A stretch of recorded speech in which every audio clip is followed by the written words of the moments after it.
everybody, and welcome to the Women's Soccer Show. As ever, I'm Allie, and I am joined by a very special co-host because Sara, as you know, is currently on a plane getting her butt to Australia, but I'm keeping it fair. I've brought in another American. So everybody, please welcome Tim from the WOSO crew. Whoop, whoop, whoop. Thanks for having me. Wow, what a lively introduction. That was awesome. Yeah, we're just all super jealous of Sara, and it's so cool that she has this opportunity to go cover the tournament live in person. So thank you to everybody out there who helped make that possible. It's so appreciated, Absolutely. and yeah, she's gonna do a great job, and we're so excited. Yeah, so Sara will be back in the next episode, but it's me and Tim, and of course, we have to start off and talk about. Well, do we want to talk about the big storyline, which is Ms. CL and her comments, or should we go I mean, straight into the game? oh, like, is the question, do we want to talk about it or do we have to talk about it? I Because, think there's an element of oh, have to because yeah, it's big. It's big. So for those that don't know, after the US draw against Portugal, Carly Lloyd had some comments about the US national team. Things like that the best player on the pitch was the post, and that, you shouldn't be jumping up and down and celebrating after a mediocre result. And basically what she's saying is the team is too woke, in air quotes, to succeed now, is what she's essentially saying. it's really difficult to look at her punditry and really see it as anything other than just like everybody, I want the attention now, come look at me. I found it to be very hypocritical, frankly. She was making a lot of comments about them being too like concerned about themselves and not concerned about the team and all these things. I'm like, whoa, Carly, like this is look in the mirror a little bit, like this is maybe not what you should be saying. And I really appreciated the contrast between the comments from someone like Heather O'Reilly, I was going to say heyo, who forever in absolutely our like we hearts. absolutely love, obviously. But Heather O'Reilly was like, you know what, as a fan, as a fandom, as media, as supporters, this is not the time to be so hypercritical of these people. Yes, there improvements that need to be made, absolutely. Are there changes that we'd like to see? Absolutely. But this is the time to let these players know that we are behind them. We want to see them succeed. We support them. We appreciate their contributions. And that is how you really encourage people to perform at their best. And instead, you have someone over here like Carly, all she's doing is tearing down and tearing down and tearing down. And not only is it not productive, but it's quite hurtful as well to these people Yeah. who are going out there and trying their best. So I I think it was in such poor taste, and I don't really think I have much more to say about it. But let's talk about the game that got her so ired, which was the US versus Portugal. I want to talk about the US first and then we'll get on to Portugal because I think Portugal played an absolute blinder. But what initially were you, when you're watching, because you got up at stupid o'clock in the morning to watch this US Oh game? my goodness. It was maybe a bad decision. So, yeah, I woke up at 2 a.m. to watch this game. So 2 a.m. to 4 a.m. and then tried falling back asleep at 4 a.m. to then wake up for work at 6 a.m. That did not happen. And I woke up at 2 and did not fall back asleep at 4. So I essentially slept from 11 p.m. to 2 a.m. and then tried to work a full day in the hospital.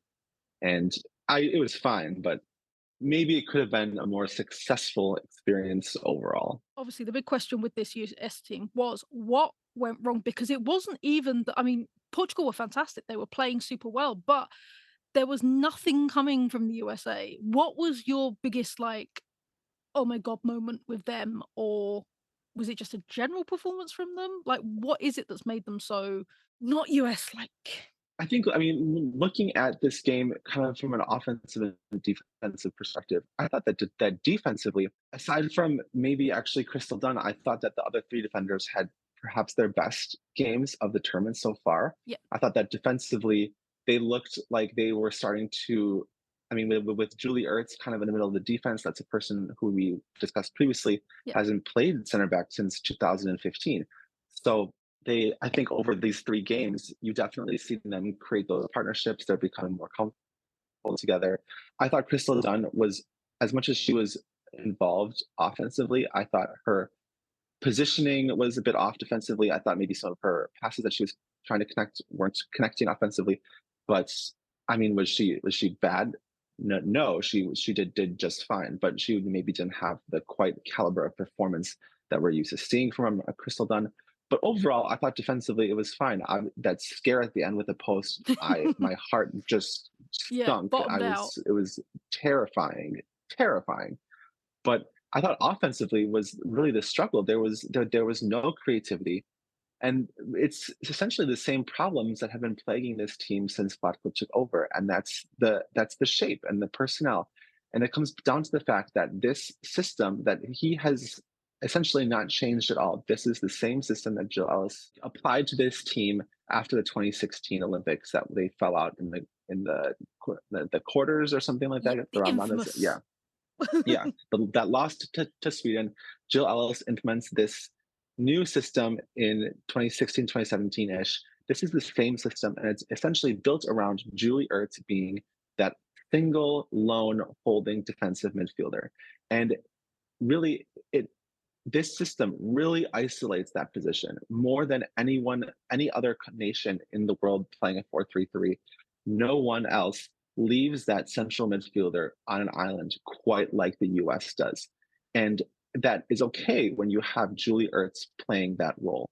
It Yeah, was built for her. She can do it, she knows it, but she's not obviously not playing it anymore. You have Andy Sullivan filling in, and it is just yeah. such a disservice to Andy Sullivan because it does not play to her strength at all. I was She's a gonna say, very I'm a talented player. huge Andy Sullivan fan, and it's just not working in this national team for her, which makes me sad. She has so much space to cover by herself, so much space to defend and kind of guard by herself. And she just doesn't have the physical attributes for it. It's and she's a great player. She just needs to be put into a slightly modified system, and it would be clicking much better. But for me, that's a big issue. And then also the offensive creativity. We saw a lot of these young stars who we see in the NWSL have the confidence and have the poise in the final third to try some stuff, take on some players 1v1, do some give and goes, so some combination play in tight spaces. And they get the ball and they don't even try some stuff. They kind of cut it back and put in a half court cross or something like that. And I know there was a moment specifically when Trinity Rodman has the ball. She came on late as as a Yeah, substitute in this match. And she's kind of inside the corner of the 18 and she has one player in front of her. And normally that's the moment where Trinity Rodman is trying to take the girl on, taking a touch towards the end line and getting a really slick weighted ball across the front of the yeah, goal, draw kind the of behind the defender. defenders. But instead, she just cuts it back to her left foot and kind of like floats across right to the keeper. And I'm like, this is so uncharacteristic of Trinity Rodman. Why are you doing this? So I guess those were my two biggest qualms with this game specifically. Yeah, I think so. I think it was just slow for me. It was really sluggish, watching them. You look at Portugal, and Portugal had definitive shape. And like especially in the midfield, they were passing really effectively and they were taking on players, and it just felt like you said, the US would run forward and then they'd pass it back. And it's like, but you need to go to the goal. What are you Yeah, like the goal is that doing? way. The draw felt different to me than it did for the Netherlands. So against the Netherlands, it felt like the US had put a shift in and it was some better play from you guys. But Oh, for Portugal, it just sure. felt off. Yeah, I mean, I will say that I do think the 0-0 scoreline is fair. Like I think that's a Yeah. fair result for this game. I think I mean, I don't want to say people are overreacting to the results because I think that having a reaction is very good, but I think that a draw for this game is quite fair. I mean, the U.S. knew they needed a draw, Yeah. and they got what they needed. And I think that there is something to be said about that. I also think that people are maybe underrating Portugal a bit. They're a very Yes. strong side. Like this is a team that is quite good. Like the Dutch only beat them 1-0. It's not like the Dutch hammered 4 goals past this team. You know, like they're a team that we don't have a lot of familiarity with and a team that really wanted this. This is a debutante in the tournament who made it to the third group stage game and still had a realistic chance of advancing to the knockouts. That's incredible. So this was a Portuguese team that came out there, and you could see in their actions and on their faces how much they wanted that win. So we can't not talk about the US and not talk about one of the biggest things that happened, which is Rose Lavelle's yellow card. Obviously, that now means that she is out of the round of 16 game. She cannot play. First of all, let's talk about the yellow card itself, because hindsight, that yellow card should really have never been given. Yeah, I mean, there. I guess I have a few different feelings about this, and I feel, I guess, a little bit. Obviously, the first feeling is concern because I Yeah, think having we will likely play Sweden, right? That's the yeah, likely opponent, and trying to unlock a Sweden without a Rose Lavelle on your team is hard to do, right? Having Rose Lavelle would obviously be a huge asset to specifically that game. Like Sweden as a team is specifically the team that Rose Lavelle was brought into this U.S. women's national team to help beat. yeah, That was the whole storyline again, going back to Jill Ellis, where they're looking for ways to unlock teams playing in lower blocks. And she brought in Rose Lavelle specifically as that component to do that. yeah. So not having her is a huge issue. I thought that the card itself was extremely soft, to be honest. I thought it was a foul, perhaps, but looking back at it, she like doesn't even go in for a tackle. She just goes around kind of and the player falls. I don't really know. In real time, I thought it looked like a foul. In slow motion on the TV afterwards, I thought there wasn't even a foul there.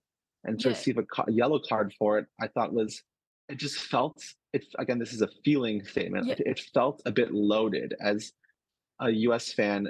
It felt like another moment where the rest of the world just kind of hates us, which is fine, I guess. We don't, I mean, I don't love that obviously, but it just felt a bit targeted. It felt, I mean, and that's obviously not the case because refs don't do that, but like it's hard to not feel that way in a moment where this is a key player who everyone knows is the biggest difference maker offensively for this team, right?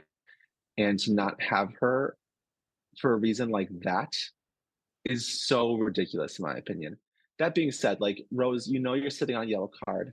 Like Behave maybe yourself. don't go in for these things, but that's easier said than done. When you're in the heat of the moment, you're letting those competitive juices flow, and it's easier said than done to go out there and not put yourself in positions like this because the alternative is then you get comments like, oh, you weren't trying hard enough and Yeah. stuff like that. You want to make sure you're trying your best and performing at your best, and part of that unfortunately just comes with moments like this.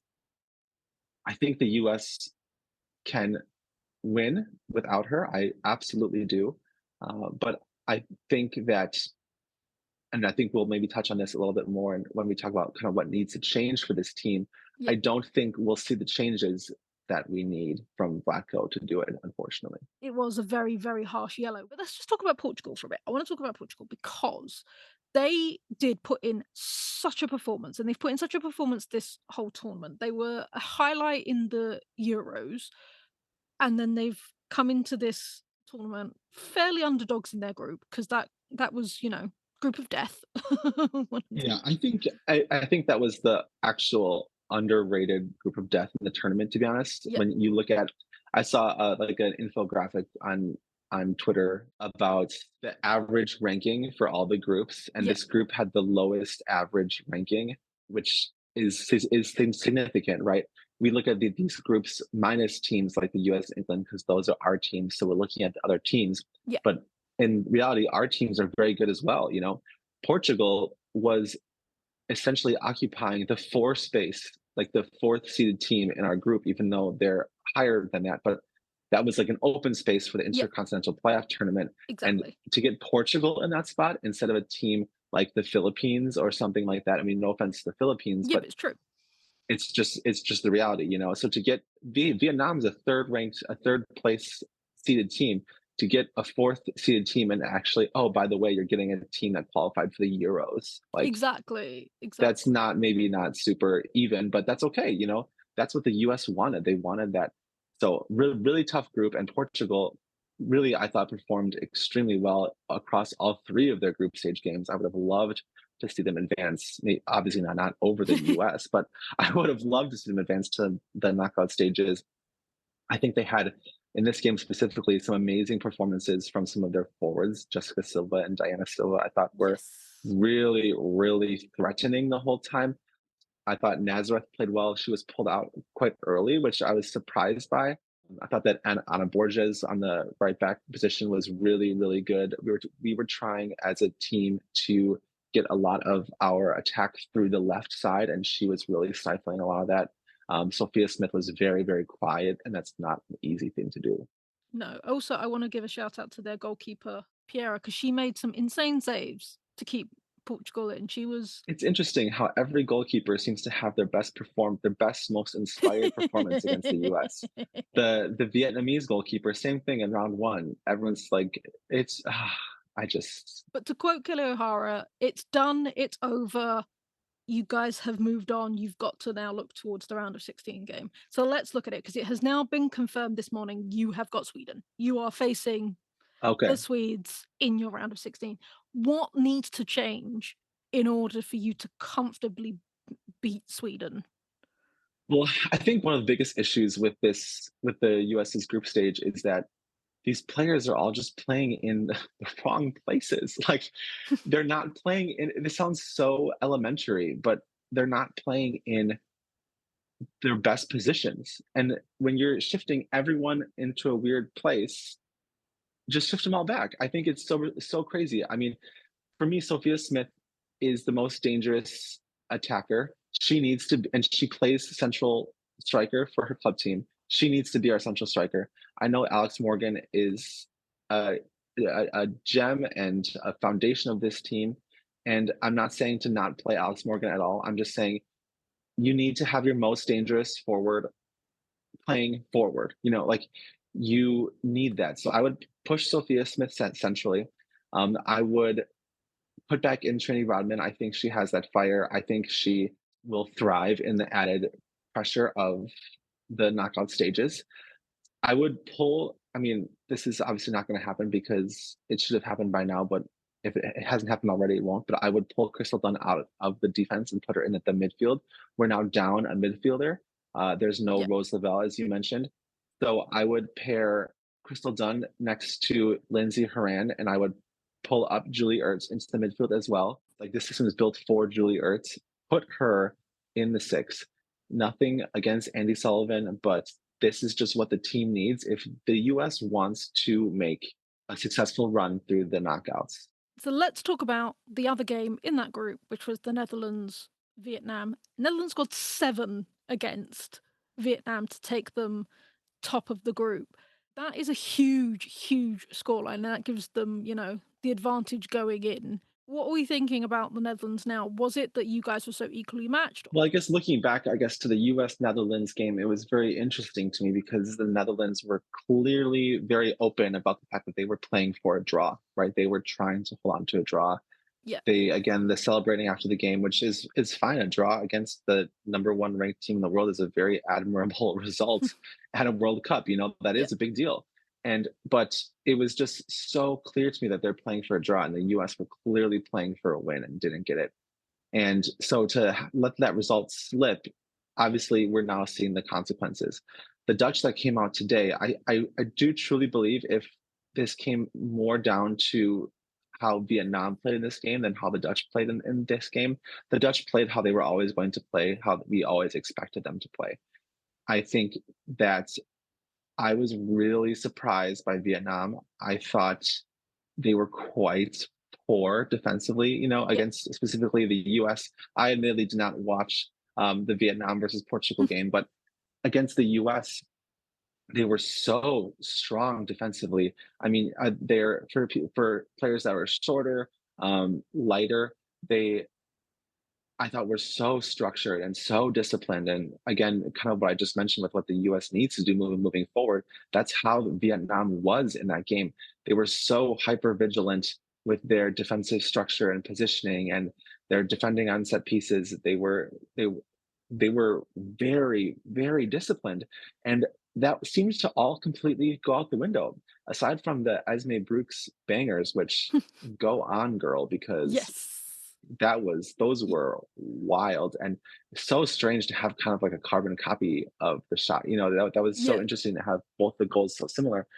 But aside from those two goals, I thought every other goal came from a complete breakdown of any sort of defensive structure or effort. You all these replays and all the goals. It's like it's just the Vietnamese defenders just watching and not even making an attempt to play the ball out of the box. It was so bizarre. I think that maybe they just were kind of hitting the end of the line for their capabilities for this tournament.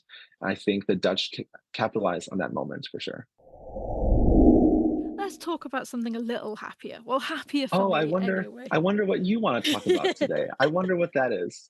I wonder what it could be, and I can brag Hmm. because Sarah's not here, so she can't tell me off. But the other final match day 3 game that we have to talk about, for this segment at least, is England versus China.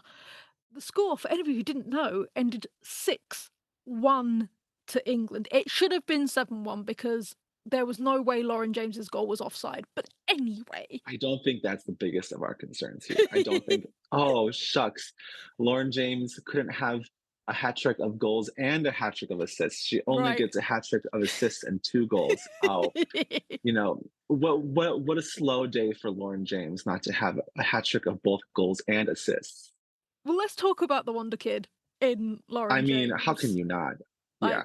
she is the standout moment of this game. Possibly of the tournament so far. Yeah. I mean, she's if you're looking at early golden ball candidates for this tournament, I mean, not even talking about the golden boot race, but early golden ball candidates of the tournament, I mean, Lauren James is definitely near or at the top of my list. I thought every game that she comes on as a sub or every game that she starts to starter, she is such a difference maker. She just has that extra something special. And that sounds so corny, but like she just gets the ball at her feet and it's that giant rush of adrenaline for the audience, that anything can happen. And often it does Yes. happen. Yeah, absolutely. And I think what we're seeing with Lauren James is such a rarity because coaches, like her coaches from Stoney at Man United to Emma Hayes currently at Chelsea to Serena at England, are allowing her that growth and that time to develop, which we don't see very often because it's normally you have to be good straight away or off you go. To see her just come in and just as soon as she touches the ball, you know that magic's going to happen. Yeah, just incredible. Aside from Lauren James, I thought that England handled this game very, very well. The penalty was unfortunate. Like I think that this game, I mean, we're always going to look back on this game and see 6-1 and be like, okay, like England didn't get the shutout, which is unfortunate because Yeah. getting shots is really important for any game, nonetheless, major tournaments like this. But I think for this moment specifically, I'm not concerned moving forward with something like that. It's not like they're leaking goals in the run of play. It was like kind of like a fluke thing in the first place. Yeah. The ball is kind of glancing across Lucy Braun's arm, which Body. isn't Yeah. really even in that much of a natural position. So Whoa. But I yeah, so I don't even know if that really should have been a penalty in the first place, but this is at the end of the day, I'm not worried about them leaking a goal at all. no, absolutely. But also, it was good to see Russo getting off of the mark because we've been questioning her position up top. Managed to get the first goal. Rachel Daly scoring, like Chloe Kelly scoring.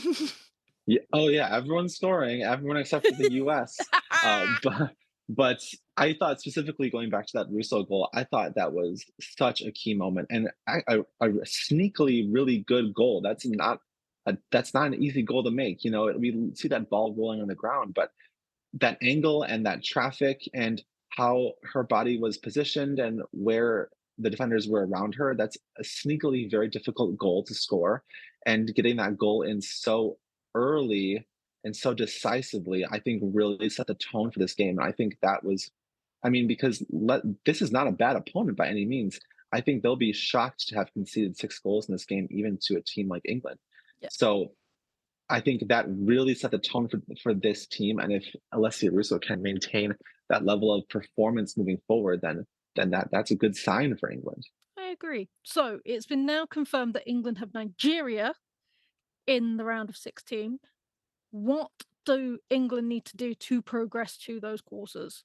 Because Nigeria Oh, have been wow. strong this tournament. They have come out fighting. We saw the unexpected, to those that don't follow, win against Australia. They obviously managed to hold Canada to a draw and, did what they needed to do against Ireland. So, what do England need to do to make sure that they continue on in this tournament? I think they just need to be aware of where the Nigerian attackers are at all times. Those are some pretty dangerous attackers, right? You have players like Oshwala, Onumanu. These are attackers who can really threaten you, you know. So I think if I were England, I would at least start the game, maybe hold your outside backs, maybe be more reserved a little bit at the start just to kind of maintain that defensive shape and give yourself some time to grow into the game. Maybe start pushing forward a little bit more as the game progresses, but really starting knowing where those defenders are and not letting them get behind you too much because as soon as they get behind you, that's and you're now chasing, that's when you're going to get into a heap of trouble. So that would be my biggest recommendation, I guess, for England. But I also think that Tony Payne for Nigeria has been playing kind of in that offensive midfield role, and I think she has been really, really strong for Nigeria. Quietly, one of the breakout players of the tournament, in my opinion. And I think that from a midfield perspective, whoever Serena Wigman chooses to perform in that role paired with Georgia Stanway, I think they really need to keep Tony Payne in check because she's been pulling all the strings for Nigeria so far. So holding it down defensively and maybe being a little bit more reserved from an attacking defensive perspective, I think is going to be the move, at least at the start of the game, and then feel it out a little bit, get comfortable, figure out where they're making those runs, and then start to creep forward because we know players like a Lucy Bronze or an Alex Greenwood or Rachel Daly, whoever's playing the outside back positions, we know they want to get forward. They're naturally attacking minded players, most of them. But having that discipline, staying back, and then feeling out the game, and then as the game progresses, grow into the game forward, if that makes sense. It absolutely does. And then in the other group game for this, we saw Denmark take Haiti. I want to give Haiti a shout out because up until the last Denmark goal, the only goals they had conceded had come from penalties. They had not conceded in open play until that final Denmark goal, which I think is huge for Haiti. Oh my goodness, yes, especially since the one of the big narratives for this Haitian side was that okay, they have all of these individually electrifying and fun and talented attackers, but the question was always going to be defensively. They in leaking goals against big teams, especially in the amount of play, and so that was a big storyline for this team entering the tournament. But I was so impressed by them defensively. I think this team has such a bright future, and coming from such a small nation like Haiti, I think that is such a cool and fun story. I think that more and more of these Haitian players playing in major international leagues, particularly France, is just so cool to see. And again, we know that I love the CONCACAF teams, go CONCACAF, but I think that Haiti, it's a disservice because you look at this tournament at this group stage, and on paper, there's not a lot to take out of it. You know, you have 3 games and 3 losses, but they only concede 1 or 2 goals in each game. Like you said, Allie, Yeah. only one in the run of play. And I think that this is a team that has such a bright future and overall performed really well. Holding England to 1 goal Hmm. as a penalty Huge. like is incredible. England is such an amazing side, you know. So I think that they have done so well for themselves. That goalkeeper has been standing on her head.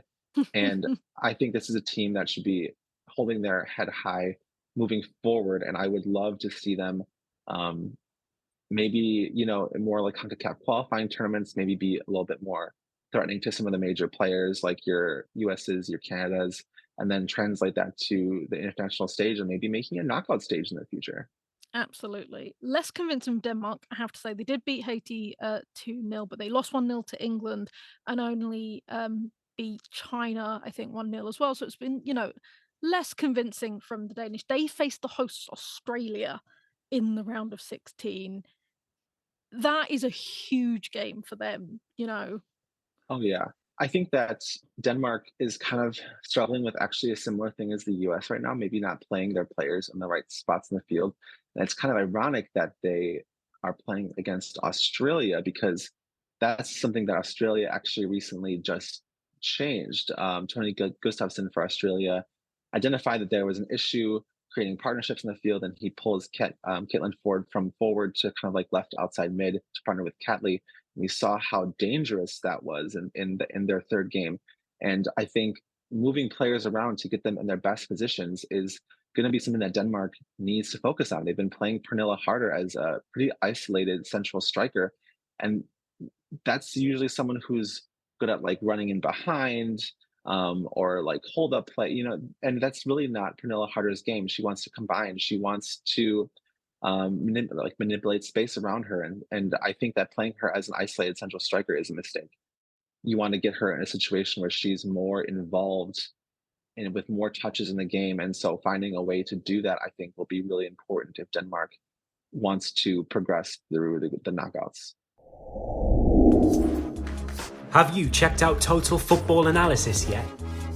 TotalFootballAnalysis.com provides researched analysis on loads of football games, including women's football. Want to know why Miedemar scores so many goals? Do you want to explore how City have turned it around this season? Head over to TotalFootballAnalysis.com and sign up to learn more about the beautiful game. We have a special discount for listeners of the Women's Soccer Show. At checkout, type WOSO10 to get a full year for €10.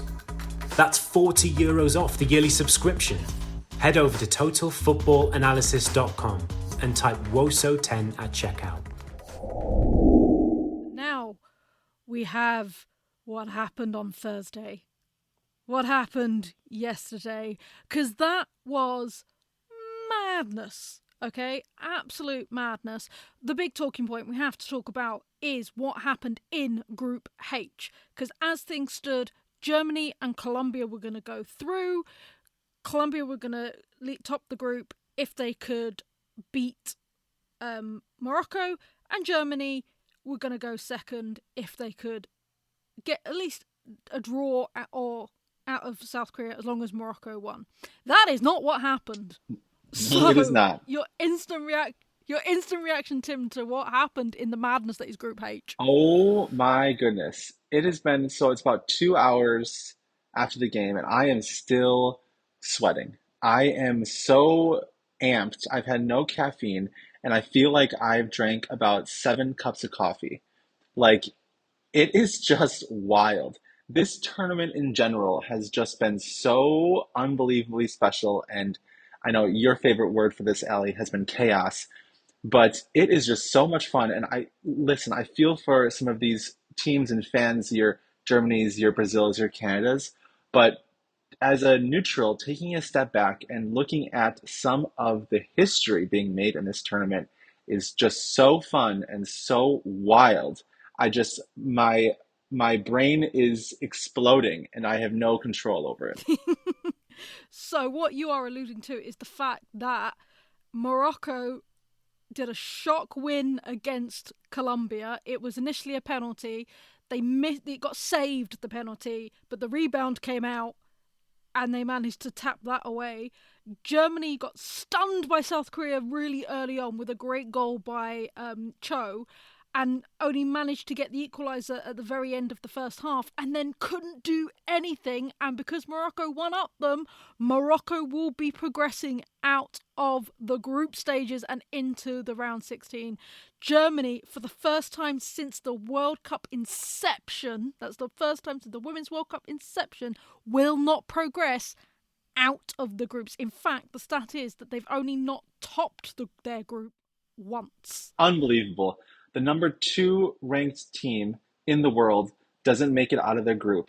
And we've been saying this like on paper, because on paper Germany probably had one of the easier groups to get out of, because they had the lower ranked teams. They obviously had the debutantes in Morocco, and the fact that they haven't, Is that concern for Germany, or is this joy that the gap is closing? I mean, I think it's both. I mean, I think that you mentioning the joy of the gap closing, yeah, we're seeing this across all of these teams, like the rest of the world is, I mean, I don't want to use the phrase the rest of the world is catching up, but some other federations are taking their women's programs more seriously.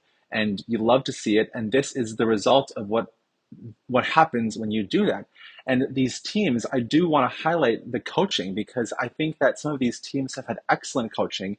They have a very specific game plan, and their coaches are getting their players to execute that game plan very, very tactically and very effectively. On the flip side, we're seeing some of these bigger nations, they maybe aren't relying on their coaching at the national team level quite as much. They're maybe not focusing on their cohesion as much because they're so entrenched in their club programs. And this is the result. And so we're seeing some of those effects coming into place.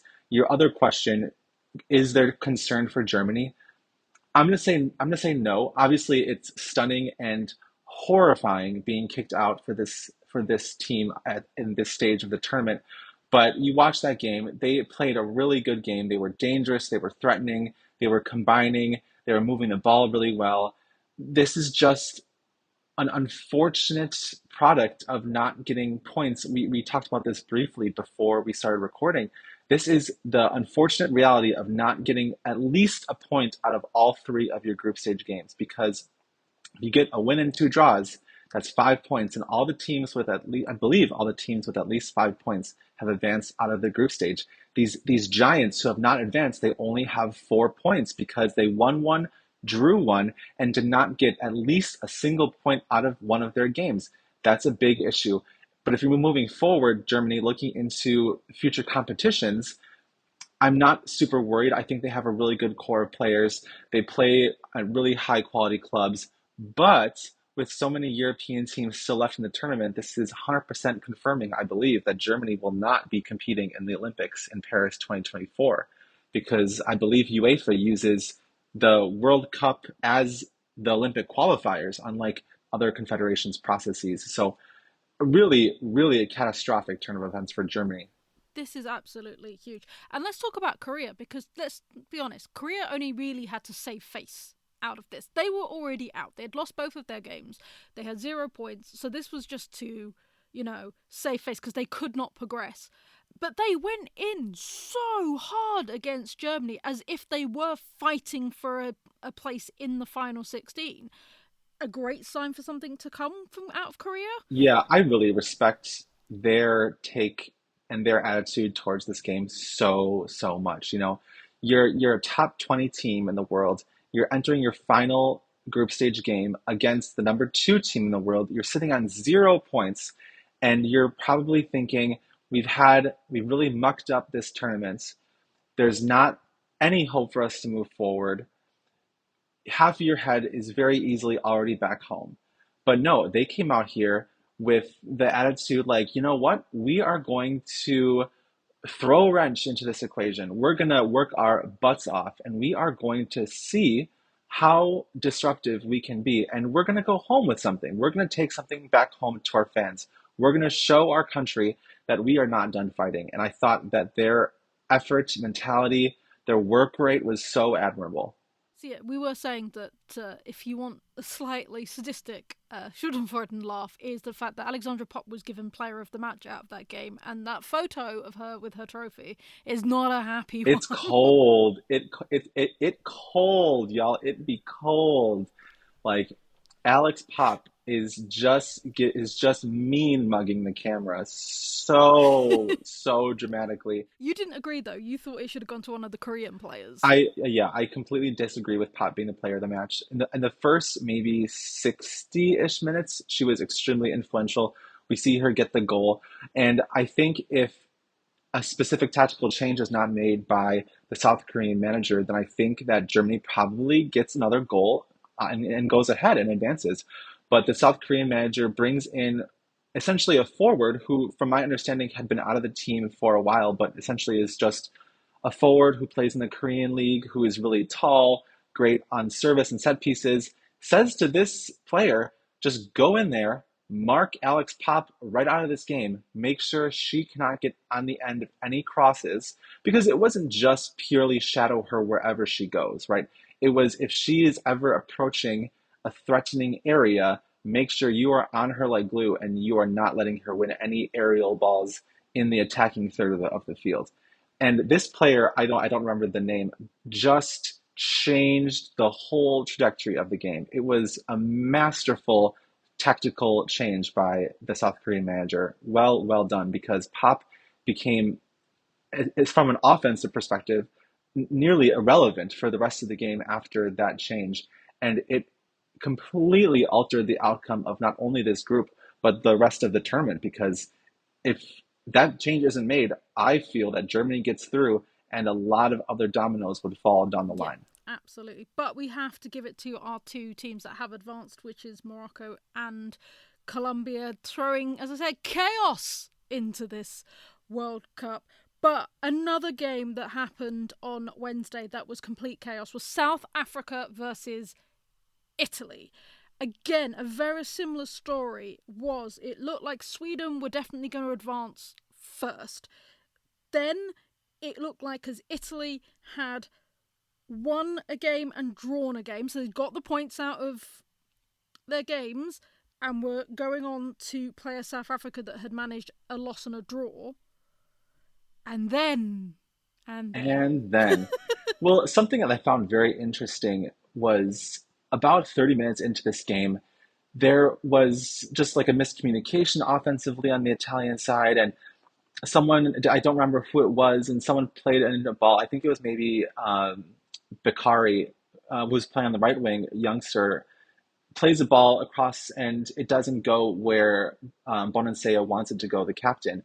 And she just rips into her and lets her have it at 30 minutes in. And I'm like, whoa, what is going on mentally with this team? This is not the mentality and the cohesion of a team that's in a good space. This is not a team that is clicking. This is not a team that wants to be playing for each other. I was stunned that early in the game. There's so much time left. A young player sprays the ball across the box, doesn't go exactly where you want to go, and you're ripping into her 30 minutes into the game. I was shocked. I was just so surprised. I was like, you know what? South Africa's out here. Maybe all their passes aren't connecting. Maybe they're not making all the runs that they want each other to be making, but they're supporting each other. They're trying to improve. They're trying to make in-game changes. And I thought that at that moment, I could just tell that the mentalities between these two teams, even though overall was Italy playing tactically, quote unquote, more pretty football. Yes, they were. But you could just tell there was a difference in the mindsets of these players that was going to really result in a fascinating match and the unforeseeable outcome of, well, not unforeseeable, but the less likely outcome of Italy not making it out of the group. Yeah, so there was penalty early on with Caruso scoring that. Italy were 1-0 up. And then also, I do feel sorry for Orse because she scored one of the most spectacular own goals I've ever seen. This is probably one of the most spectacular own goals since Abby McManus booted the ball into her own net when playing for Man City against Birmingham. And it levels it up. And that, I think, kicked South Africa on. They were like, wait, we can get back into this. Like, if Italy are making these mistakes themselves, we can capitalise on it ourselves. That own goal was very interesting. So this is a young center back who is brought in for, I don't know if it was her first minutes of the tournament, but looking back on the replays for this pass, it was weightier than I would have expected. However, I didn't think the trajectory was that far off of the direct path of the goalkeeper. I I mean, I'm not pointing fingers. I think that if you're a goalkeeper in that moment, I looking at the reaction, I don't think maybe the reaction was quite there. I think maybe more of a diving effort to parry that ball away with the legs or something like that. I was a bit surprised that the goalie didn't put a little more spring behind her step to try to clear that out and just kind of maybe clear it out for a corner or a throw in. I was a bit, I felt for that player because I thought that the back pass was the right idea in that moment. And was the execution a little bit off? Yes, but I didn't think it was as off as everyone else is making it to be. They then go up South Africa in the 67th minute with a beautiful goal, only to be short-lived joy because Crusoe gets a questionable goal on the 74th minute. It did go to VAR and they did deem it an actual goal. So we're at 2-2, right? And you think this is it. South Africa are out. You know, they are done. They are out. And then in the 92nd minute, Catalana scored the winner for South Africa. Just beautiful. like mwah, chef's kiss. Thembi, like, love to see this. It was such a good goal. I thought that Magaya and Katlana were connecting so well this whole game offensively, and to see both of them be influential in these moments. Magaya was really, really strong on the second goal, did very well to separate from her defender, and then plays that beautiful ball across the box. And then in this third goal, Katlana getting that really, it was again such a magical moment for the South African nation to be advancing out of the groups for the first time ever into the knockout stage. Not a debutante to the Women's World Cup, but their first time ever making it to the knockouts. Such a beautiful moment, and you could see the look on the faces of these players. This head coach, Desiree Ellis, has taken a lot of criticism in the South African women's football community for some of the tactical choices, some of the team choices. But I think this goes to show that she has done a really, really solid job with this South African side. And again, these results of this tournament have been just so unbelievably excellent and so fun. And this is a perfect example of a team going out there, working their butts off, working together, and shocking the world. You love to see it. You absolutely do love to see it. So, not a shock defeat, because France obviously progressed, but the France-Panama game, that, again, the word of the tournament is chaos. Yes, this was so fun to have Marta Cox score that free kick in, I believe it was like the second minute of the game. And you could tell just the reaction from her, the reaction from her team, how she curled that ball, the reaction from the fans. There were so many Panama fans in the stands, which was so fun to see.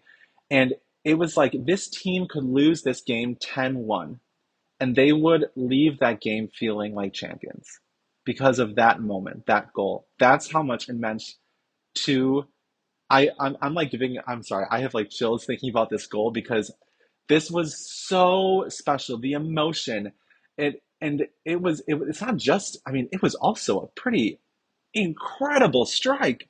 That distance and that bend and that placement into the top corner, it was special. It was so special. But yeah, this game goes on to have a lot of goals. A lot. All vibes, no defense. Yeah, basically, because the last time I checked this game, right, because I was watching the other one, it was 5-1 France. And it was like, right, that's it. Like, they've absolutely battered Panama. That's it. And then I checked the score again. It ends 6-3. Yeah, so one of the goals is for one of the goals for Panama is a penalty kick, and this is something that I thought was so unnecessary by France. The Panama player Riley Tanner has her back to goal, receives the ball in just like 2 steps into the box, and De Almeida just trucks her from behind.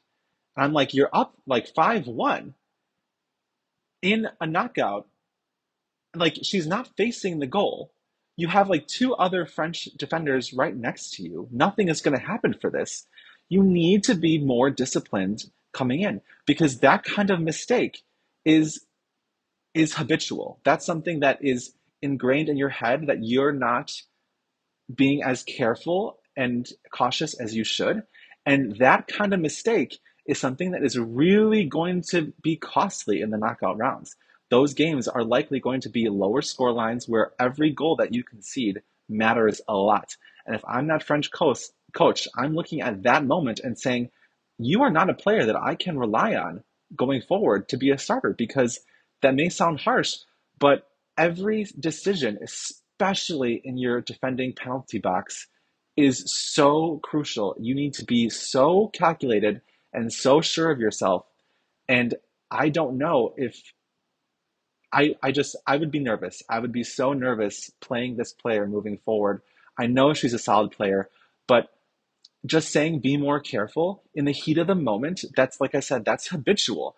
That's ingrained in your psyche, in your competitiveness, in your spirit. And I would be I would be nervous going forward playing that player. Yeah, plus also the yellow cards and things like that haven't been rescinded yet. That doesn't happen until the quarters. So if you're that stupid, you could cost your team in the round of 16. So that's it. Groups, we're done. We're finished. We have got our final 16. Now, we were talking just before we started recording, the two sides of the bracket. So you've got the side that had New Zealand in it and the side that had Australia in it. Now, you guys are obviously on the side with the New Zealand bracket, which is arguably the tougher path for whoever wants to qualify on that side of the bracket. Because we were discussing if the US, and unfortunately it is an if the US beat Sweden in the round of 16, you will then likely face Japan, and if you manage to beat Japan, who are currently tournament favourites based on performance, you will then face the Netherlands again.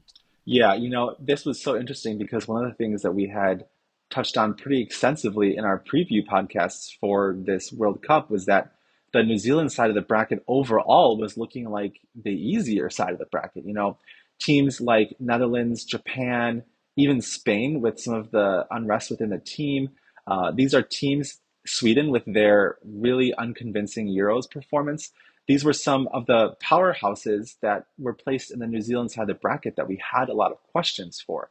That being said, almost all of those teams have really proven us wrong so far in the tournament and have been very, very convincing, very strong. Conversely, on the Australia side of the bracket, you have teams like Brazil, Germany, and Canada didn't even make it out of the groups.